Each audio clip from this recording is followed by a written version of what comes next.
ஓம் நமோ நாராயணாய. வேதமனைத்துக்கும் வித்து என்று புகழப்படும் ஆண்டாள் அருளிய திருப்பாவையிலே இன்றைக்கு 20வது பாசுரம்.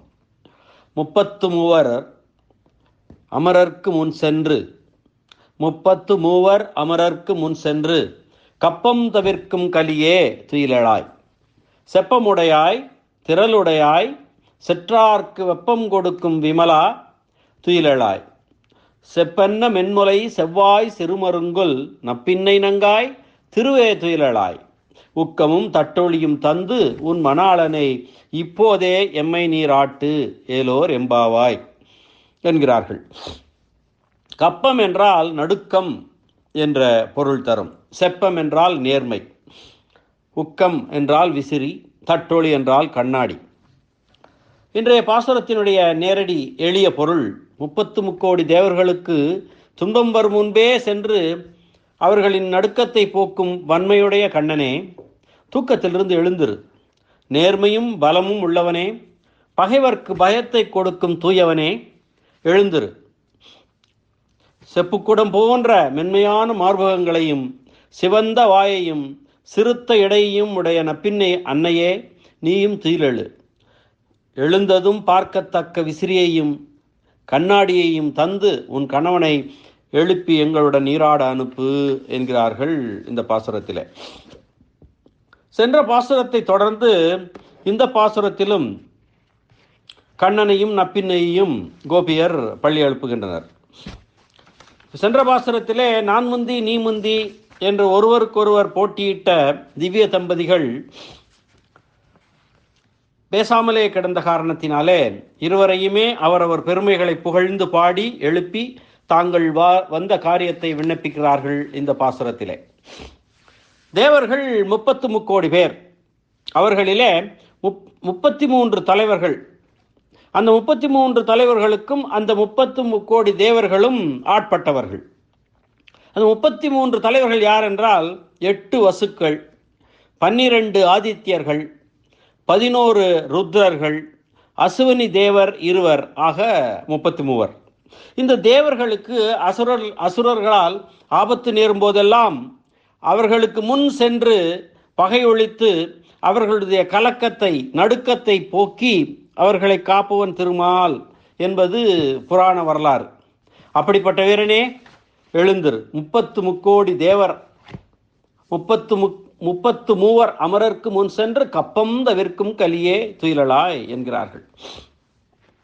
அவர்களுக்கு துன்பம் வருவதற்கு முன்பவே சென்று ரட்சிக்கிறாய், நீ துன்புற்று வந்த எங்களை ரட்சிக்கலாகாதோ என்று கேட்கிறார்களாம் கோபியர். அது மட்டுமல்ல, அமரர் என்றதினாலே அமுதம் சாப்பிட்டவர்கள், அவர்கள் சாகாத நிலை இருப்பவர்கள், அவர்களெல்லாம் ரட்சிக்கிறாய், எங்களை ரட்சிக்க மாட்டாயா என்று கேட்டதாக ஒரு வியாக்கியானம் வருகிறது. சென்று என்று சொல்லும்போது முன் சென்று, அவர்களுக்கு முன் அவர்கள் அழைக்கும் முன்பே சென்று அவர் ஆபத்தை போக்குகிறாய். சென்று என்பதற்கு புஷ்பம், நீர், தீபம், தூபம் முதலியவற்றை எடுத்து சென்று தொழுவோம் என்று நினைப்பதையே மிகையாக நினைப்பவனாயிற்றே நீ. தண்டகாரண்யத்திலே இருக்கும் பொழுது ரிஷிகள் கிருஷ்ணனை தேடி வருகிறார்கள். தேடி வந்தபோது இவன் சொல்லுகிறான், நான் வந்து உங்கள் காரியம் செய்ய வேண்டியிருக்க நீங்கள் வரும்படி செய்து விட்டேனே என்று வெட்கி தலை குனிந்தானாம். அப்படிப்பட்ட நீ இப்படியும் உறங்கலாமோ? நாங்கள் வந்து காத்திருக்கிறோம், எங்களுக்கு உதவலாகாதா என்ற பாவத்தை சென்ற என்ற ஒரு வார்த்தையிலே வெளிப்படுத்துகிறார் ஆண்டாள்.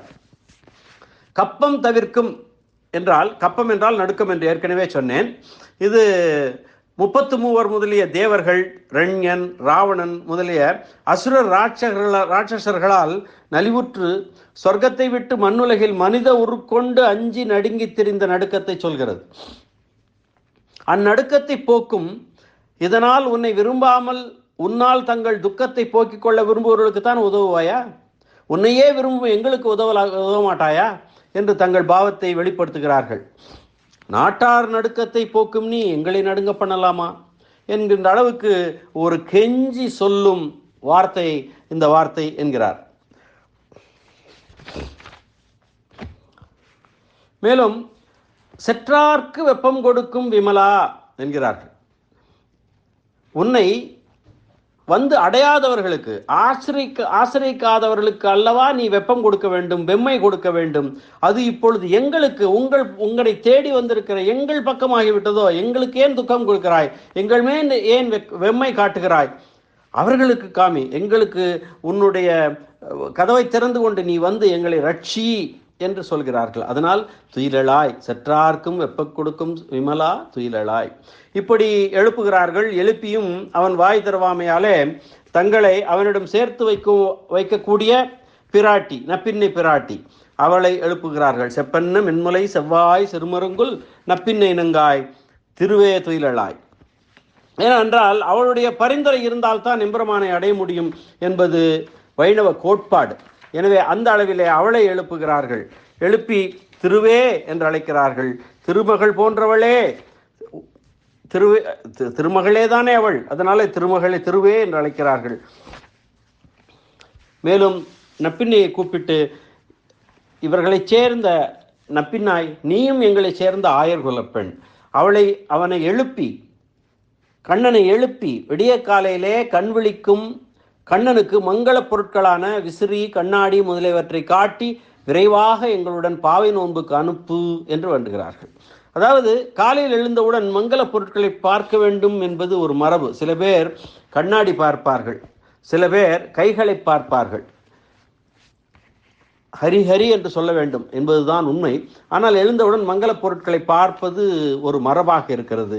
அதைத்தான் சொல்கிறாள் நப்பின்னாய், நீ அவனை எழுப்பி அவனுக்கு கண்ணாடியும் விசிறியும் காட்டி எங்களுடன் அனுப்பு, எங்களை வந்து பார்க்க சொல். எம்மை என்கிறார்கள். எம்மை என்றால் அவனை பெறாவிட்டால் நாங்கள் உயிர் வாழ மாட்டோம், அப்படிப்பட்ட நிலையில் இருக்கிறோம் நாங்கள், எங்களை வந்து பார், எங்களை பார்க்க சொல் என்கிறார்கள். தண்டகாரண்யத்திலே இந்த ரிஷிகள் எல்லாம் கண்ணனிடம் வந்து எங்கள் உடம்பை பார் என்று சொன்னார்களாம். அதாவது ராட்சசர்கள், அரக்கர்கள் பிச்சு எடுத்து தின்ற உடம்பை பார் என்று சொன்னார்களாம். அதுபோல இவர்கள் கோபியர் சொல்கிறார்கள், விரகதாபத்திலே ஓய்ந்து போய் இருக்கக்கூடிய எங்களை கண்ணன் வந்து பார்க்கட்டும் என்று கேட்கிறார்கள்.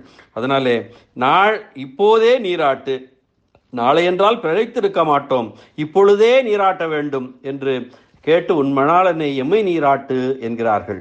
உன் மணவாளனையும் எங்களையும் நீராட்ட வேண்டும், உன் மணாளனையும் எங்களையும் சேர்த்து வைக்க வேண்டும் என்று வேண்டுகிறார்கள். இந்த அளவிலே இந்த பாசுர விளக்க உரையை நிறுத்தி மீண்டும் நாளை சந்திப்போம். நன்றி, வணக்கம். ஸ்ரீனிவாச வெங்கடேச ராமானுஜதாசன். நன்றி.